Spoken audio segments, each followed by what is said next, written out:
दोस्तों नमस्ते। आज 23 फरवरी 2022 है और रात के 9 बज रहे हैं। कल 22 फरवरी 2022 को Uttar Pradesh UP board inter का प्राविधिक कला का एग्ज़ाम था। तो देखिए मेरे पास एडमिट कार्ड है, ठीक है, देख सकते हैं आप। यहाँ पे लिखा हुआ है 2023, यहाँ पे आप देखिए लिखा हुआ है 2023, ठीक है। और ये एडमिट कार्ड जो है ये आप देख रहे होंगे। एक और एडमिट कार्ड है, ठीक है, ये यहाँ पर आप देख रहे हैं, ये मेरा एडमिट कार्ड है, ठीक है। यहाँ पे नाम भी आप देख पा रहे होंगे, यहाँ पे मेरा नाम लिखा हुआ है। तो इस तरह से जो एडमिट कार्ड है, तो मैंने किस तरह से पढ़ाई की थी और मेरे कितने नंबर आएंगे, यह सब अगर आपको जानना है तो चैनल सब्सक्राइब कर दीजिए और बेल आइकन ज़रूर क्लिक करिएगा। तो जैसे ही मैं वीडियो डालूंगा तो आपके पास नोटिफिकेशन चला जाएगा, मैसेज चला जाएगा वीडियो का, तो आप उस वीडियो को देख पाएंगे, ठीक है। तो चलिए मैं आपको पेपर दिखा देता हूँ सल्यूशन के साथ। देखिए मेरा पेपर भी था 22 फरवरी को था और ये था मॉर्निंग में, ठीक है। और यहाँ पे देखिए 2023 लिखा हुआ है। तो दोस्तों दोनों पेपर एक ही है, ये पेपर और ये पेपर, दोनों पेपर एक ही है। तो किसी एक को मैं दिखाता हूँ। तो सबसे पहले आपका पेपर कुछ इस तरह से रहता है, ठीक है, और ऊपर ये सब लिखा रहेगा और यहाँ पे दिया हुआ है प्रारंभ के 15 मिनट, ठीक है। मैं पढ़ के बता देता हूँ। देखिए लिखा हुआ चित्रकला प्राविधिक। तो दो तरह होता है, एक चित्रकला होता है आलेखन, ये है चित्रकला प्राविधिक, मतलब टेक्निकल ड्राइंग है, ठीक है। तो यहाँ पे देखिए प्रारंभ के 15 मिनट परीक्षार्थियों को प्रश्न पत्र पढ़ने के लिए निर्धारित है। अपना अनुक्रमांक मुख्य पृष्ठ एवं उसमें रखे प्रत्येक ड्राइंग शीट पर स्पष्ट रूप से अंकों तथा शब्दों में दाहिनी कोने पर लिखिए तथा कक्ष निरीक्षक से स्पष्ट हस्ताक्षर भी करवाइए। प्रत्येक ड्राइंग शीट पर केंद्र व्यवस्थापक की मोहर सील लगवाइए। तो मेरे क्लास में कक्ष निरीक्षक थे, तो उन्होंने अपना साइन यहाँ पे कर दिया था। जैसा कि आप ये पेपर देख रहे हैं, इसी तरीके से एक ड्राइंग शीट मिली हुई थी थोड़ा बड़े साइज में, और इस तरह में यही कोने पर उन्होंने साइन किया और कहा कि यहाँ पे अपना रोल नंबर और अनुक्रमांक हिंदी में लिखिए, ठीक है। यहाँ पर जैसा कि इसमें बोला गया है दाहिने कोने पर, ठीक है। तो आप सोच लीजिए यहीं पे उन्होंने कहा था करने के लिए, तो मैंने यहीं पर लिखा। तो मैं तो यहाँ पे करने वाला था, लेकिन उन्होंने कहा यहाँ पे लिखिए, तो मैंने वहाँ पे लिख दिया था, ठीक है। मतलब इस साइड के ऊपर कोने में, ठीक है। इसके बाद यहाँ पर आप ये पढ़ सकते हैं आप, अगर आप पढ़ना चाहें तब पूरा। चलिए मैं आपको क्वेश्चन दिखा देता हूँ। पहले 10 क्वेश्चन आपका बहुविकल्पीय रहेगा, ठीक है, जो कि बहुत आसान रहता है। तिरछे अक्षरों की चारों रेखाओं के बीच अनुपात रखना उपयुक्त है। तो ये होता है 2:3:2, ठीक है। उसके बाद दूसरा सवाल यहाँ पे कह रहा है एक 4 सेंटीमीटर और 4 सेंटीमीटर और 3 सेंटीमीटर के आयत का विकर्ण है 200 मीटर को प्रदर्शित करता है।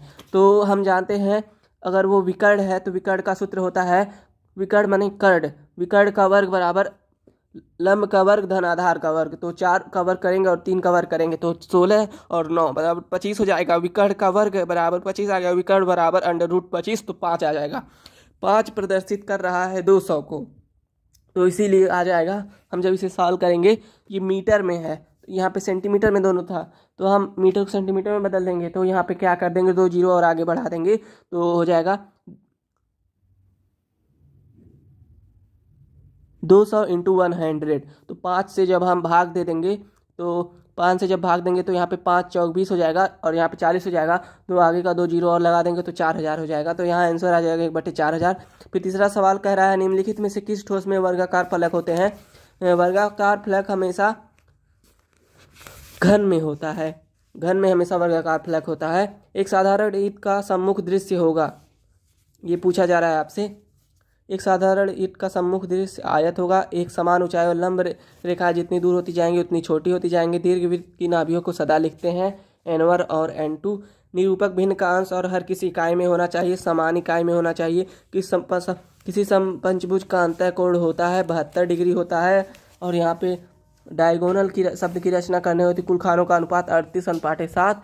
धरती रेखा पर धरती तल के अतिरिक्त और कौन सा समतल मिलता है, मुख्य तल। तो इसके बाद ये सब प्रश्न हो जाएगा जब आपका बहुविकल्पी है। तो यही सेम टू सेम प्रश्न आपको अंग्रेजी में मिलेगा, ठीक है। 10 नंबर मिलेगा 10 प्रश्न के लिए। उसके बाद जब अंग्रेजी वाला प्रश्न आपका मतलब ये सेम टू सेम प्रश्न हो अंग्रेजी में, आप हिंदी में करना चाहे तो हिंदी में करें। उसके बाद आपका खंड ब आएगा, माने खंड ब मतलब खंड बी, इसमें खंड बी में माने खंड बी मतलब क और ख, तो खंड बी का क वाला जो सवाल है उसे आपको करना पड़ेगा। ठीक है, ठीक है, इसे कर लीजिएगा। और खंड बी का जो क वाला सवाल होता है ये हमेशा यही रहेगा कि चार मतलब प्रकाश व छाया युक्त हिंदी अथवा अंग्रेजी में शब्द लिखिए। मतलब ये ऊंचाई बदल जाएगी और ये शब्द बदल जाएगा, लेकिन खंड ब का क वाला सवाल जो रहेगा वो यही रहेगा कि छापे वाले बड़े अक्षरों में प्रकाश व छाया युक्त हिंदी अथवा अंग्रेजी में किसी शब्द को लिखिए। प्रश्न खंड ब का प्रश्न समझिए, पेपर में हमेशा छपा रहता है। क्या कहता है खंड ब का क वाला प्रश्न? वो कहता है कि फला सेंटीमीटर, माने फला मतलब प्रश्न में दिया गया रहेगा। फला मतलब वो कुछ भी दे सकते हैं, जैसे किसी का नाम नहीं पता होता, हम कहते हैं फला आदमी ने कहा था, तो मैं समझिए मैं बोलने की कोशिश कर रहा हूँ। तो फला सेंटीमीटर की ऊंचाई में छापे वाले बड़े अक्षरों में प्रकाश व छायायुक्त हिंदी अथवा अंग्रेजी में फला या अंग्रेजी में फला शब्द लिखिए। मतलब वही चीज़, फला मतलब कुछ भी आप मान सकते हैं, कुछ भी आप। ठीक है, और दूसरा सवाल रहेगा ये दूसरा मतलब क के बाद ख रहेगा। ख को भी आप हल करना पड़ेगा। क तो कंपलसरी उसे करना पड़ेगा, लेकिन जो ख वाला है इसमें अथवा करके एक सवाल भी दिया रहेगा जिसमें विकर्ण मापनी की रचना करने की को कहेगा। तो आसान यही वाला रहता है जो इसमें कहा, मतलब 10 मिलीमीटर की ऊंचाई में ये हमेशा यही रहेगा। इसी तरह से कि 10 मिलीमीटर, कभी 15 मिलीमीटर ऐसे पूछेगा। ठीक है, 10 मिलीमीटर बराबर 1 सेंटीमीटर होता है, मतलब ऐसे ही पूछेगा, ज़्यादा से ज़्यादा 2 सेंटीमीटर पूछ लेगा। और उसमें लिखा रहेगा आप भला तो जग भला, नेकी कर दरिया में डाल, a friend in need is friend in deed, इसी तरह से पूछेगा। फिर ये भी बहुत आसान होता है। 2:3:2 यहाँ पे जो दिया हुआ है उसका उपयोग इसी में किया जाता है। जो लाइन बनाते हैं पतली सी, उसी पतली सी लाइन में को 2:3:2 में बांट देते हैं। 10 मिलीमीटर की लाइन बनाएंगे, ऐसे पहले एक लाइन खींचेंगे, फिर दूसरी लाइन 10 मिलीमीटर पर खींचेंगे, उसको 2:3:2 में बांट देंगे, उसमें यही लिख देंगे। ठीक है, तो आपका यही 2 सवाल करना रहेगा, ये वाला तब नहीं करेंगे, या फिर ये कर लीजिएगा तब ये नहीं करना पड़ेगा। उसके बाद आपका खंड सी शुरू हो जाएगा। खंड सी में आपको दीर्घवृत्त से पूछेगा। इस तरह का सवाल देखिए, किसी दीर्घवृत्त के बाहर स्थित बिंदु पर से स्पर्श रेखा खींचिए। ठीक है, या फिर अथवा ये किसी विधि द्वारा एक दीर्घवृत्त की रचना कीजिए जिसका दीर्घ अक्ष 7 सेंटीमीटर तथा लघु अक्ष 4 सेंटीमीटर है। ठीक है, यही सवाल है, इसी में से एक करना है आपको। उसके बाद खंड ड या डी, खंड डी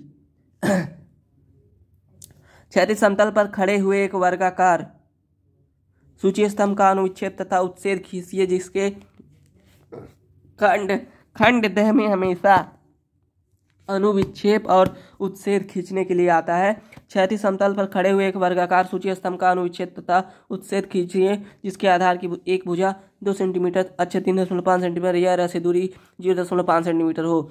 या फिर अथवा करके ये सवाल पूछा है, एक घन का अनुच्छेद तथा उच्छेद खींचिए जिसका, आप इसका स्क्रीनशॉट ले लीजिए दोस्तों, अगर आपको ज़रूरत है तो स्क्रीनशॉट लेकर पढ़ लीजिए, वीडियो की क्वालिटी बढ़ा लीजिए और स्क्रीनशॉट ले लीजिए। एक घन का अनुच्छेद तथा उच्छेद खींचिए। और अगर आपको पूरा सलूशन चाहिए इस प्रश्न पत्र का तो कमेंट जरूर करिए। उसके बाद खंड ई आएगा। चलिए, अच्छा सवाल पढ़ ही दे रहा हूँ मैं।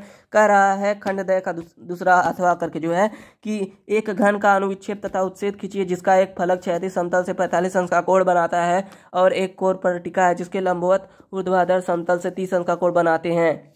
आप सोच रहे होंगे मैं सवाल को हल नहीं करवा रहा हूँ और सिर्फ बोल बोल के प्रश्न नंबर बता दे रहा हूँ, तो लेकिन तो आप अगर कहेंगे तो मैं सॉल्व कर दूंगा। ठीक है, आपको ये वीडियो कैसा लगा ये तो कमेंट में बता ही सकते हैं। और आपको टेंशन लेने की बिल्कुल भी ज़रूरत नहीं है। पेपर मैं देने गया था ना, तो मेरे अनुभव मुझे पता है। वहाँ पे बहुत सारे ऐसे भी बच्चे थे जो कि बहुत बड़े बड़े एज के थे, और मतलब कि उन लोगों को उसी पेपर वाले दिन ही पता चला था कि उनको पेपर देना है इस चीज़ का, मतलब पेपर वाले दिन के एक दिन पहले इस तरह से मतलब छात्र थे।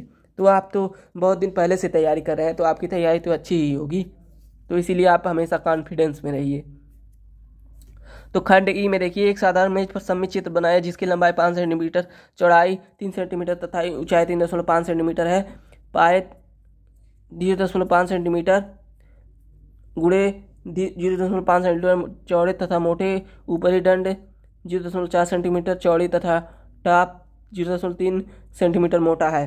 तो इस तरह से करेंगे, ठीक है, सममित चित्र वाला, या फिर अथवा करके, ये आसान होता है दोस्तों। खंड ई में यही करिएगा।